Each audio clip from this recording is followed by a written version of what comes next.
ಕಾರ್ಯಕ್ರಮದ ಅಧ್ಯಕ್ಷ ಸ್ಥಾನವನ್ನು ಗೈದಿರುವಂಥ ನಮ್ಮ ಶಾಲೆಯ ಹಸನ್ಮುಖಿ ಮುಖ್ಯಾಧ್ಯಾಪಕರಾಗಿರುವಂಥ ಹೊಳೆ ಗುರುಗಳೇ, ವೇದಿಕೆಯನ್ನು ಅಲಂಕರಿಸಿದಂಥ ಹಿರಿಯ ಗುರುಗಳಾಗಿರುವಂಥ ಕೋಳಿ ಗುರುಗಳೇ ಮತ್ತು ಅಣ್ಣಣ್ಣವರು ಮೇಡಮ್ ಅವರೇ, ಕೊಂಡೂರು ಮೇಡಮ್ ಅವರೇ, ಹಿಂದುಗಡೆ ಕೂತಿರುವಂಥ ನನ್ನ ಗುರುವೃಂದವೇ, ಗುರುಮಾತೆಯರೇ ಹಾಗೂ ನನ್ನ ಮುದ್ದು ವಿದ್ಯಾರ್ಥಿನಿಯರೇ, ನಿಮಗನಿಸತ್ತು ನಿನ್ನೆ ಶಿವಾಜಿ ಜಯಂತಿ ಇತ್ತು, ಮತ್ತಿಂದ ಮೈಕ್ ತರ ಅಂತಲೇ ಮತ್ತೆ ಜಯಂತಿ ಬರ್ತಂದಂಗೆ ಗೊತ್ತೈತಿ. ಅಪ್ಪಟವಾದಂಥ ಭಾಷೆ ಬೆಳಿಬೇಕು, ಕನ್ನಡ ಉಳಿಬೇಕು, ಕನ್ನಡ ತತ್ವವನ್ನು ಕನ್ನಡ ವಿಚಾರವನ್ನು ಕರಗತ ಮಾಡಿಕೊಂಡು ಇಡೀ ನಾಡಿಗೆ ತ್ರಿಪದಿಯ ಬ್ರಹ್ಮ ಅನಿಸಿಕೊಂಡಿರುವಂಥ ಮಹಾಪುಣ್ಯಾತ್ಮ ಯಾರಂದ್ರೆ ಸರ್ವಜ್ಞ. ಇಂಥ ಒಂದು ಸರ್ವಜ್ಞನ ಕುರಿತು ಒಂದೆರಡು ಮಾತುಗಳನ್ನು ಹೇಳಲಿಕ್ಕೆ ಇಷ್ಟಪಡ್ತಾ ಇದ್ದೀನಿ. ಇವರು ಬಸವರಸ ಮತ್ತು ಮಲ್ಲಮ್ಮ ಅವರ ಪುತ್ರರಾಗಿ ಜನಿಸಿರುವಂತವ್ರು ಯಾರಂದ್ರೆ ಸರ್ವಜ್ಞ. ಇವರ ಮೂಲತಃ ಹೆಸರು ಪುಷ್ಪದತ್ತ. ಬ್ರಾಹ್ಮಣರ ಕುಟುಂಬದಲ್ಲಿ ಹುಟ್ಟಿರುವಂತ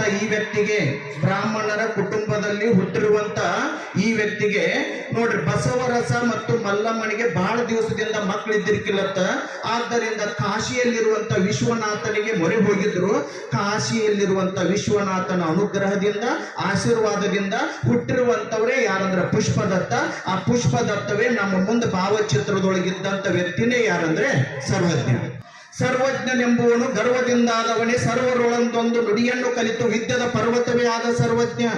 ಸೊಕ್ಕಿನಿಂದ, ಅಹಂಕಾರದಿಂದ, ಗರ್ವದಿಂದ, ದ್ವೇಷದಿಂದ, ಅಸೂಯದಿಂದ ನಾವು ಏನೂ ಕಲಿಯಕ್ಕೆ ಸಾಧ್ಯ ಇಲ್ಲ. ಅದು ನನಗೂ ಅನ್ವಯ, ಇದು ನಿಮಗೂ ಅನ್ವಯ. ಎಷ್ಟೋ ಸರಿ ಹೇಳಿದ್ವಿ, ಕಲಿಸುವಂತ ಗುರುಮಾತೆಯರ ಮೇಲೆ, ಕಲಿಸುವಂತ ಶಿಕ್ಷಕರ ಮೇಲೆ ಕೋಪ ಮಾಡ್ಕೊಂಡಿದ್ರಂದ್ರ ಹೇಳುವಂತ ವಿಷಯಗಳು ನಮಗೆ ತಿಳಿಯಕ್ಕೆ ಸಾಧ್ಯವೇ ಇಲ್ಲ. ಇದೆಲ್ಲ ನಮ್ಮ ಮೇಲೆ ಭಕ್ತಿ, ನಮ್ಮದೆಲ್ಲ ನಿಮ್ಮ ಮೇಲೆ ಭಕ್ತಿ ಇದ್ದಾಗ ಮಾತ್ರ ವಿಷಯ ತಿಳಿತಿದ್ದ ತಿಳಿದ್ದೆ.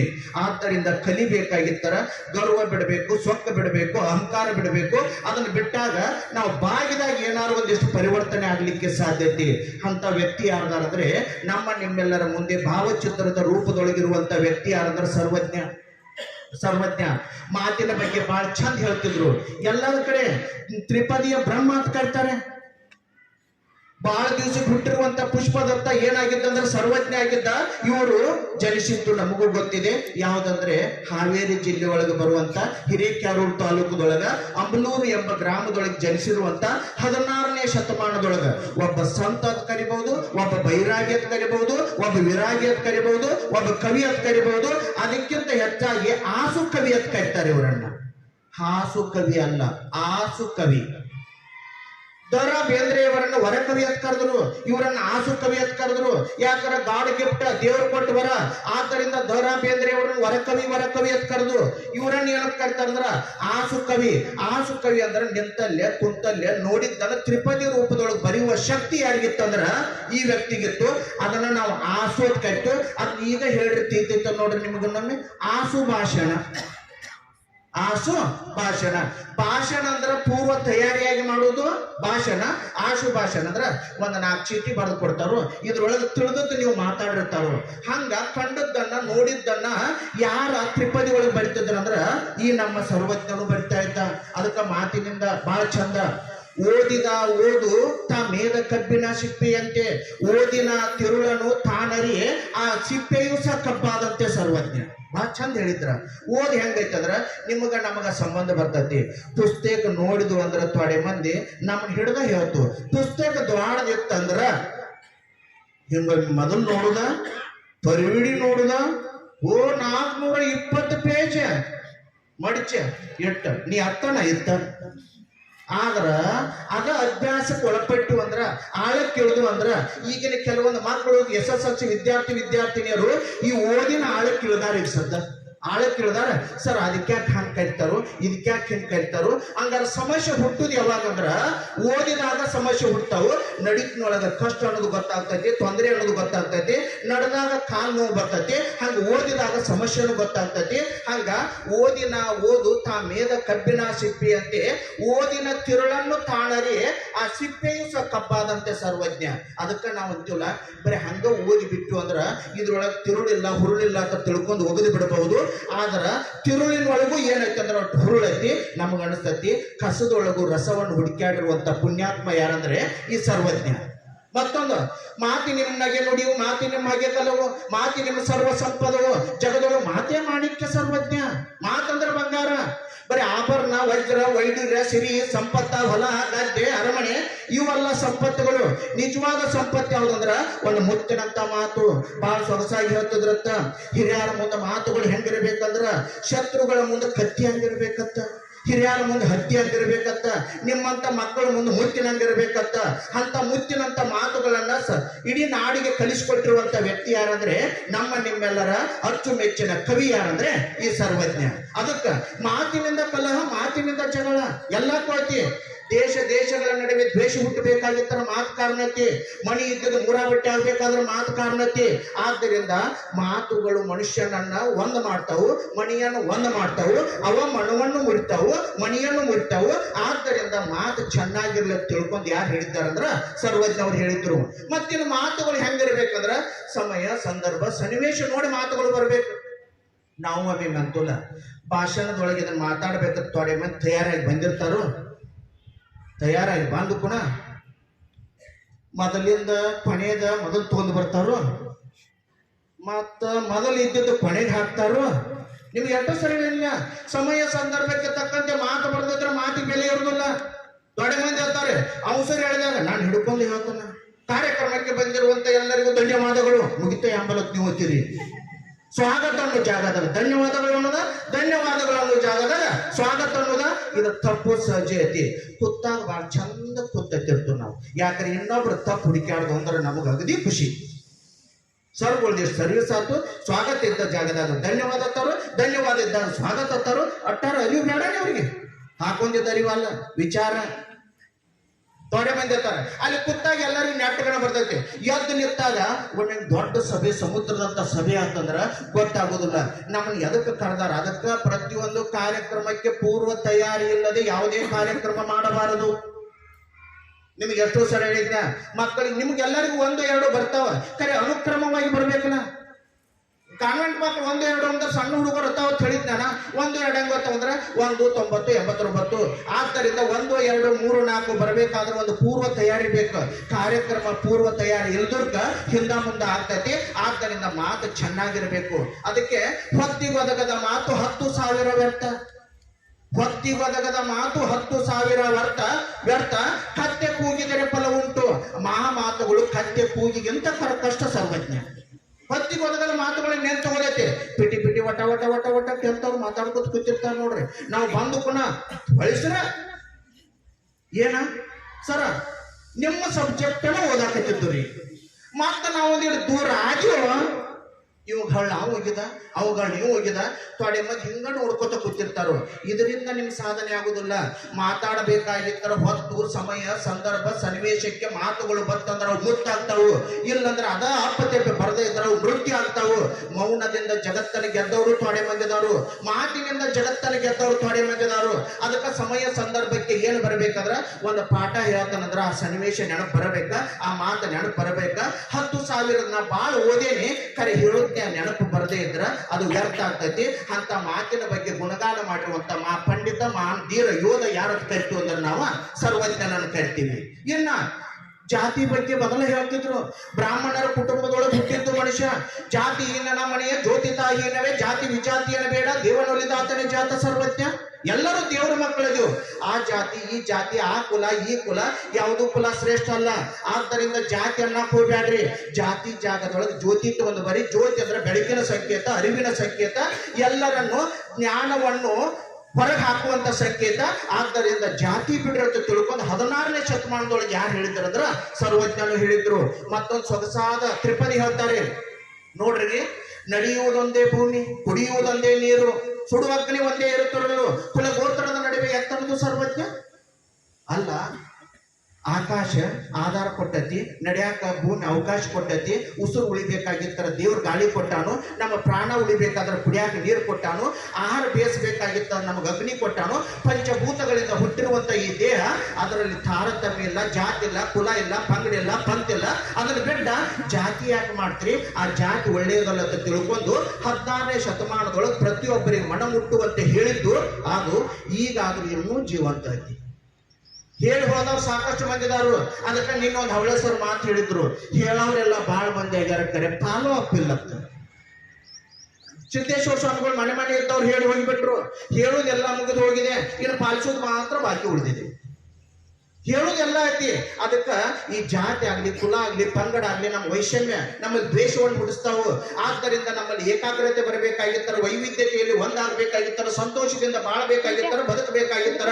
ನಾವೆಲ್ಲರೂ ಒಂದೆಂಬ ಭಾವನೆಯನ್ನು ತೋರಿಸ್ಕೊಟ್ಟಿರುವಂತ ಪುಣ್ಯಾತ್ಮ ಯಾರಂದ್ರೆ ಈ ಸರ್ವಜ್ಞ. ಅದಕ್ಕೆ ಅಷ್ಟ ಅಲ್ಲ, ಗುರುವಿನ ಬಗ್ಗೆನೂ ಹೇಳ್ತಾರೆ ಬಹಳ ಚಂದ. ಬಂಧುಗಳಾದವರು ಬಂದುಂಡು ಹೋಗುವವರು, ಬಂಧನವ ಕಳೆಯುವವರು ಯಾರು? ಗುರುರಾಯ ಬಂಧನಿಗಳಿಗಿಂತ ಸರ್ವಜ್ಞ ಅಂತ ಕೇಳ್ತಾರು. ಎಷ್ಟು ಚಂದ. ಬಂದವರೆಲ್ಲ ಬರಾಬರ ಉಂಡ ಹೋಗ್ತಾರಂತ. ನಮ್ಮ ಬಂಧುಗಳು ಎದಕ್ಕದಾರ ಅಂದ್ರೆ, ನೇಬರ್ ಅಥವಾ ಸಂಬಂಧಿಕರು ಎದಕ್ಕದಾರ ಅಂದ್ರೆ ತಿನ್ನಾಕ, ಉಣ್ಣಾಕ, ತೊಡಾಕ ರೊಕ್ಕ ಕೊಡ್ತಾನಂದ್ರ ನಮ್ಮ ಮನೆಗೆ ಬರ್ತಾರು. ಆದ್ರ ಈ ಭವ ಎಂಬ ಬಂಧನದಿಂದ ಮುಕ್ತಿಗೊಳಿಸುವಂತ ಶಕ್ತಿ ಯಾರಿಗೈತೆ ಅಂದ್ರೆ ಗುರುವಿಗೆ ಅಷ್ಟೇ ಐತಿ. ಅಂತ ಗುರು ಕಾರುಣ್ಯದಿಂದ ಮಾತ್ರ ನಾವು ಶ್ರೇಷ್ಠನ ಕಾಣ್ಲಿಕ್ಕೆ ಸಾಧ್ಯ ತಂದವ್ರು ಯಾರಂದ್ರೆ ಸರ್ವಜ್ಞನವರು. ಅದಕ್ಕೆ ತಂದೆಗೂ ಗುರುವಿಗೂ ಒಂದು ಅಂತರ ಉಂಟು. ಚಂದ ನೋಡ್ರಿ, ತಂದೆಗೂ ಗುರುವಿಗೂ ಒಂದು ಅಂತರ ಉಂಟು. ತಂದೆ ತೋರುವ ಸದ್ಗುರುವ, ಆದರೆ ಗುರುರಾಯ ಬಂಧನವ ಕಳೆಯುವ ಸರ್ವಜ್ಞ. ಒಳ್ಳೆ ತಂದೆ ತನ್ನ ಮಕ್ಕಳಿಗೆ ಏನ್ ಹೇಳ್ತಾರಂದ್ರ, ಅಲ್ಲೊಬ್ರು ಗುರುಗಳದಾರು, ಒಳ್ಳೆಯವ್ರದಾರು, ಅವ್ರ ತಲೆ ಹೋಗ್ಪಾತ ತಿಳ್ಕೊಂಡು ಗುರುರಾಯರನ್ನು ತೋರಿಸುವಂತ ಶಕ್ತಿ ಯಾರಿಗೈತಾರ? ತಂದೆಗೈತಿ. ಆದ್ರ ಗುರುಗಳು ಮಾತ್ರ ನಮ್ಮ ಭವಬಂಧನ, ನಮ್ಮಲ್ಲಿರುವಂತ ಅಜ್ಞಾನ, ಅಂಧಕಾರ, ಕಲ್ಮಶ, ಕೆಟ್ಟ ಮತ್ತು ಕೆಲವೊಂದು ಇರುವಂತ ದ್ವೇಷ, ಅಸೂಯದ ಗುಣಗಳನ್ನು ತೆಗೆದುಹಾಕಿ ನಮ್ಮನ್ನ ನಿರ್ಮಲ ಚಿತ್ತವನ್ನು ಮಾಡುವಂತ ಶಕ್ತಿ ಯಾರಿಗೈತಾರ? ಗುರುವಿಗೈತಿ. ಅಂತ ಗುರು ಕಾರುಣ್ಯದ ಮೂರ್ತಿಯ ಬಗ್ಗೆ ಯಾರು ಹೇಳ್ರಿ ಅಂದ್ರ ನಮ್ಮ ಸರ್ವಜ್ಞನವ್ರು ಹೇಳ್ತಾರೆ. ಅದಕ್ಕೆ ಈ ಗುರುವಿನ ಬಗ್ಗೆ ಆಗ್ಲಿ, ಜಾತಿಯ ಬಗ್ಗೆ ಆಗ್ಲಿ, ಮಾತಿನ ಬಗ್ಗೆ ಆಗ್ಲಿ, ಅದಕ್ಕೆ ಜ್ಞಾನ ಬೇಕು, ಜ್ಞಾನ ಬೇಕು. ಬಹಳ ಚಂದ. ನೀರಿಗೆ ಪಾಚಿ ವೈರಿ, ಅಜ್ಞಾನಿಗೆ ಜ್ಞಾನಿ ವೈರಿ, ಜ್ಞಾನಿಗೆ ಜಗತ್ತೇ ವೈರಿ. ನೀರು ಕೆಡಬೇಕಾದ್ರೆ ಅಲ್ಲಿರುವಂತ ಅಲಿಗೆ ಹತ್ ಕಟ್ತೀವಿ, ಪಾಚಿ ಹತ್ ಕಟ್ತೀವಿ, ಸೈವಲ್ ಹತ್ ಕಟ್ತೀವಿ. ಅಂತದ ನೀರು ಕೆಡಬೇಕಾದ್ರೆ ಸೈವಲ ಕಾರಣತ್ತ, ಅಜ್ಞಾನಿಗಳಿಗೆ ಜ್ಞಾನಿ ವೈರ್ಯತ್ತ, ಜ್ಞಾನಿಗೆ ಜಗತ್ತೇ ವೈರ್ಯತ್ತ. ಆದ್ದರಿಂದ ಇಂಥದ್ರ ಬಗ್ಗೆ ಗುಣಗಾನ ಮಾಡಿ ಹೇಳಿರುವಂತದ್ದು. ಮನುಷ್ಯನಿಗೆ ಜ್ಞಾನ ಬೇಕು, ಜ್ಞಾನ ಇಲ್ಲದ ಜಗತ್ತನ್ನ ನಾವು ಆಳ್ಲಿಕ್ಕೆ ಸಾಧ್ಯ ಇಲ್ಲ. ನೋಡ್ರಿ ಹಂಗಾರ, ಮಣಿ ಒಳಗಿರುವಂತ ಮಣಿಯನ್ನು ತುಂಬಿಸಬೇಕಾಗಿರ್ತಾರೆ. ಎಷ್ಟೇ ಸಾಮಗ್ರಿಗಳನ್ನ, ಪರಿಕರಗಳನ್ನ, ಮೂಲಾಧಾರಗಳನ್ನ, ಆಕಾರಗಳನ್ನ ತಂದಿಟ್ರೆ ಮಣಿ ತುಂಬುದಿಲ್ಲ. ಆದ್ರೆ ಒಂದು ಸಂಜೆ ಹೊತ್ತು ಲೈಟ್ ಹೋಗಿ ಅವತ್ತು ತಿಳ್ಕೊಂಡು ಒಂದ ಸಣ್ಣ ಪಣತಿ ಹಚ್ಚಿ ಬಿಟ್ಟು ಅಂದ್ರ ಇಡೀ ಮಣಿ ತುಂಬಾ ಎಲ್ಲ ಏನ್ ತುಂಬತೈತಾರೆ? ಬೆಳಕು ತುಂಬತೈತಿ. ಅದು ಜ್ಞಾನದ ಬೆಳಕಾಗಿರ್ಬೇಕು. ಹಂಗ ನಮ್ಮ ತಲೆ ಒಳಗ ತತ್ಲೆ ಇಟ್ಕೊಂಡು ಕುಂಡ್ರಬಾರ್ದು, ಹೊಟ್ಟೆ ಒಳಗೆ ಮತ್ಸರ ಇಟ್ಕೊಂಡು ಕುಂಡ್ರಬಾರ್ದು. ಮತ್ಸರ ಅಂದ್ರೆ ಬಹಳ ಕೆಟ್ಟ, ತಿಂದ ಆಹಾರ ಜೀರ್ಣ ಆಗೋದಿಲ್ಲ. ಇದಕ್ಕ ನಾವು ಹೊಟ್ಟೆ ಕಿಚ್ಚತ್ ಕಟ್ತೀವಿ, ಇದಕ್ಕ ನಮ್ಮ ಅಜೀರ್ಣತೆ ಉಂಟಾಗ್ತೈತೆ ಅಂತ ಹೇಳ್ತೀವಿ. ಆದ್ದರಿಂದ ತಲೆ ಸ್ವಚ್ಛ ಆಗಬೇಕಾಗಿತ್ತರ, ತಲೆ ಒಳಗ ಕಲ್ಮಶ, ಕೆಟ್ಟದ್ದನ್ನ ತೆಗೆದುಹಾಕಿ ಸ್ವಚ್ಛಂದವಾದ ವಿಚಾರಗಳನ್ನು ತುಂಬಿಕೊಂಡು ಬಿಡಬೇಕಾಗಿತ್ತರ. ಯಾರು ಹೇಳ್ತಿದ್ರು ಅಂದ್ರೆ ನಮ್ಮ ಸರ್ವಜ್ಞವ್ರು ಹೇಳ್ತಿದ್ರು. ಜ್ಞಾನದಿಂದ ಇವು, ಜ್ಞಾನದಿಂದ ಪರವು, ಜ್ಞಾನವಿಲ್ಲದೆ ಸಕಲವು ತನಗಿದ್ದು ಹಾನಿ ಕಾಣಯ್ಯ ಸರ್ವಜ್ಞ. ಎಲ್ಲ ಐತಿ. ನಮ್ದು ದೊಡ್ಡ ಮಣಿ ಐತಿ, ಹೊಲ ಐತಿ, ಮಣಿ ಐತಿ, ವಜ್ರ ವೈಡೂರ್ಯಗಳದಾವ್, ಸಂಪತ್ತು ಐತಿ, ಎಲ್ಲ ಐತಿ. ಖರೆ ಅದನ್ನ ಹೆಂಗ ಬಳಕೆ ಮಾಡಬೇಕಂತ ತಿಳ್ಕೊಂಡು ತಲೆ ಒಳಗೆ ಏನಿಲ್ಲ ಅಂದ್ರೆ ಜ್ಞಾನ ಇಲ್ಲ. ಆದ್ದರಿಂದ ಜಗತ್ತನ್ನ ಆಳುವುದು ಜ್ಞಾನ. Knowledge is powerful weapon in world ಅಂತ ಕರೆದಾರು. ಆದ್ದರಿಂದ ಜಗತ್ತನ್ನ ಆಳುವುದು ಯಾವ್ದಂದ್ರೆ ಜ್ಞಾನ ಬೇಕು. ಅಂತ ಜ್ಞಾನ ಸುದಿಯನ್ನ 16ನೇ ಶತಮಾನದೊಳಗೆ ನಮಗಿಂತ ಮೊಟ್ಟ ಮೊದಲನೇದಾಗಿರುವಂತ ಎಲ್ಲಾ ವ್ಯಕ್ತಿಗಳಿಗೂ ಉಣಬಡಿಸಿರುವಂತ ಪುಣ್ಯಾತ್ಮ ಯಾರಂದ್ರೆ ಸರ್ವಜ್ಞ. ಅದಕ್ಕೆ ಒಂದೇ ವಿಷಯದ ಬಗ್ಗೆ ಹೇಳಿಲ್ಲ, ಹಲವಾರು ತ್ರಿಪದಿಗಳನ್ನು ಬರೆದಾರು. ಸುಮಾರು 7030 ತ್ರಿಪದಿಗಳು ನಮಗೆ ಇನ್ನೂ ಸರ್ಕಾರಕ್ಕೆ ಸಿಕ್ಕಿವೆ. ಎಲ್ಲಿ ವಾದರಿಸೋದಕ್ಕೆ ಕಂಡಲ್ಲಿ ಇದ್ದದ್ದು ಇದ್ದಂಗ ಹೇಳು. ತೊಡೆ ಮಂದಿ ಎತ್ತಲ್ಲ, ನಾವ ಇದ್ದದ್ದು ಇದ್ದಂಗ ಹೇಳಂತ ಎದ್ದು ಬಂದು ಎದಿ ಬಂದಂಗ ಆಗ್ತೈತಂತ. ತೊಡೆ ಮಂದಿ ಬಿಡಿಸೋದಿಲ್ಲ. ಇವತ್ತು ತೊಡೆ ಮಂದಿ ಈ ನನ್ನ ಮುಂದೆ ಯಾರು ಕೂತಿದ್ರಿ ಅಂದ್ರ ನಾ ಚಲೋ ಮಾತಾಡಿನತ್ ಅವ್ರನ್ನಾರು ಕೇಳಿದ್ರು, ಏನು ಮಾತಾಡ್ರಿ, ಛೇ ಛೇ ಛೇ ಛೇ ಛೇ ಛೇ ಛೇ ಭಾರಿ ಮಾತಾಡ್ರಿ. ಹಿರಿ ಹಿಗಿದೋ ನಾವು ನನಗನ್ಸಿಬಿಟ್ಟು ಕಾಲ ತಳಗ್ ಹತ್ತಲಿಲ್ಲ. ಅದ ಒಬ್ಬ ನಮಗೆ ಬೇಕಾದ ಮನುಷ್ಯ ಯಾಕೋ ನೀ ಸರಿ ಮಾತಾಡ್ಲಿಲ್ಲಪ್ಪ ಅಂದ್ರ ಅವನ ಕಡೆ ಮೋತಿ ಸುದ್ಕೆ ಮರಳಿ ನೋಡಕ್ ಸಾಧ್ಯ ಇಲ್ಲ.